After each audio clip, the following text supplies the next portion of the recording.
جس طرح حضرت دہیہ کلبی یہ پہلے مسلمان نہیں تھے، اچانک حضور کے سامنے آئے، اچانک خوبصورت بڑے تھے، اچانک رسول اللہ صلی اللہ علیہ وسلم کے سامنے آئے، صدیق اکبر بھی ساتھ ہیں، تو حضور نے فرمایا صدیق کیڈا سونا بنا ہے، کیڈا سونا جنا ہے، کیڈا سونا بندہ ہے، کتنا خوبصورت ہے۔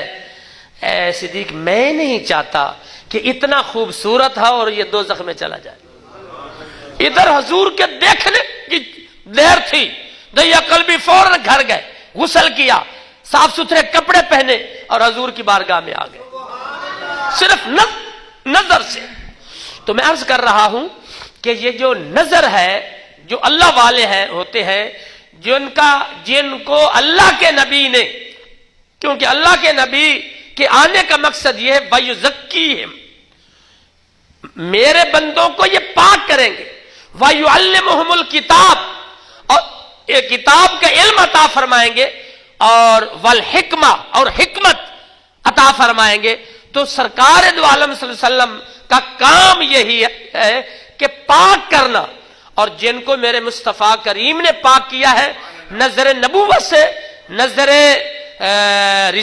رسالت سے، اللہ نے ان کی نظروں میں